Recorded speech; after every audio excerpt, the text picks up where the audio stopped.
Good morning, guys, and welcome to Armchair Conversations with Rob, or good evening, or good day, or whenever you're tuning in.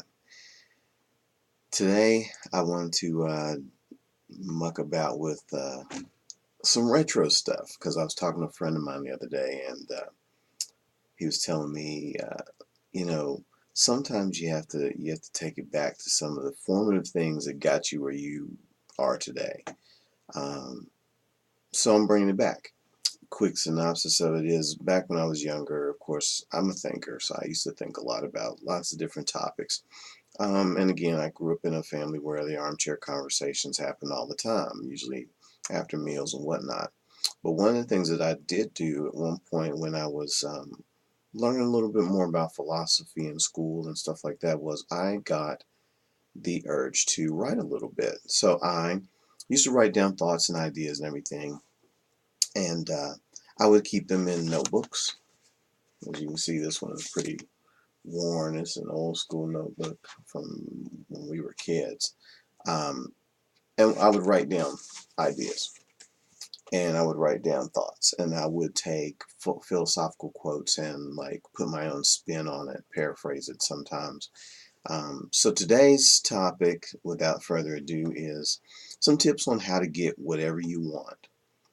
Um, I know that people out there have the ask, believe, receive model that they've talked about heavily. Today, I'm going to work with the ask part because that was the first thing that came to me way back in the day. And so I wrote down ask and then I wrote down intelligently. Now, what that means is you can't spend all your time, say, if you work in a business trying to convince the minor clerks and people who don't have any power or say to give you the things that you've asked for, what you want. Um, you can't spend all your time with them. You can tell them about your idea. They can share with you, give you feedback, because obviously everyone's opinion can be important in certain things you're trying to do. But you really got to ask the people that can help you. You have to ask very specifically as well. For example, you can't just say, I want a lot of money. Be specific about your goal of how much you want. You don't have to go right down to the penny because that one time I was messing around, I thought I had to do that too. But you got to have a ballpark, a general idea of what you want as far as money, as far as a home, a job, a career, whatever. And one day we will do a talk on the difference between a career and a job. So we ask specifically, okay? Um, and again, we ask someone who can help us. Convincing people who can't help you or don't have the power to help you may make your ego feel good, but it doesn't necessarily give you what the opportunity that you need to make this goal, dream, a reality. We also have to understand, in my opinion, that you have to create value for the other person. This is a very old school philosophy, but I find that in the at least in middle class working place, it seems to be very effective. A person isn't going to hire you unless you can do something for them.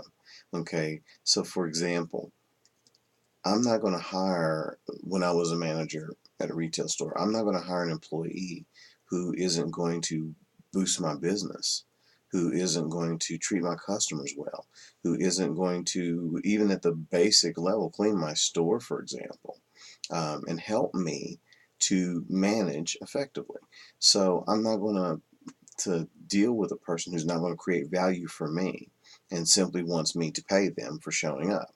Um, I still run into this problem personally because I have to think about when I'm working. Because yes, people, I still have a job just like everybody else, and I'm made the rest of my life for some way, shape, or form, whether I'm working for myself or for somebody else. But you do have to create value. You have to give them a reason for you being there.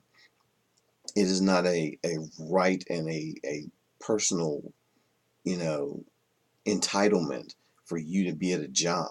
So that doesn't mean that you get to just show up and do whatever and they pay you and then you really don't have to create any value.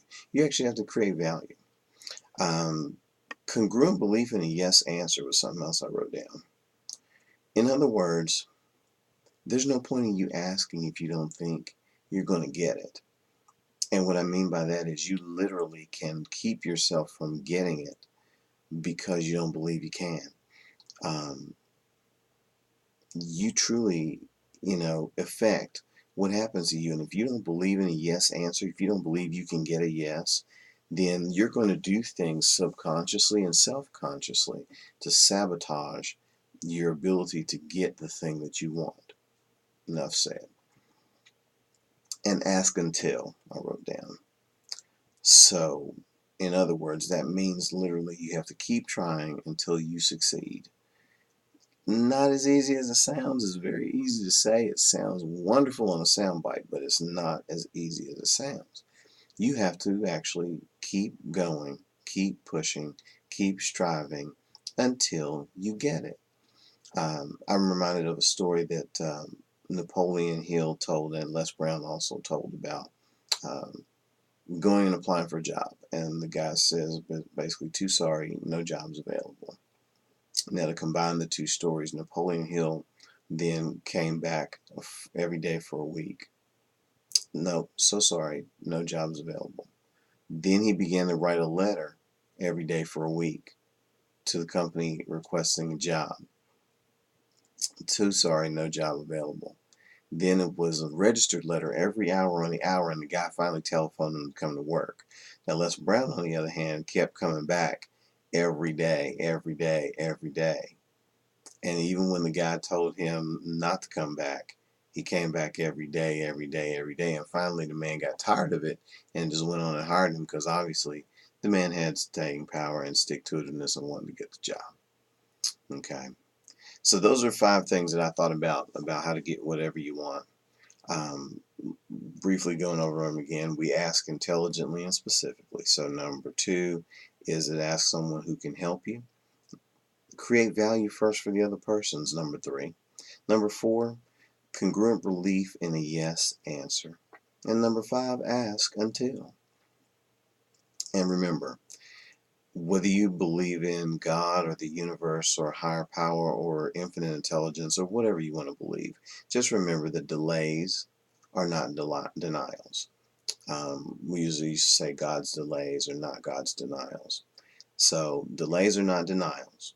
Use those 5 things and see if they help.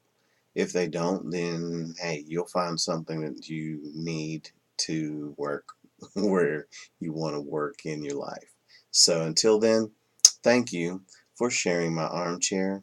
And just remember, delays are not denials, and ask until.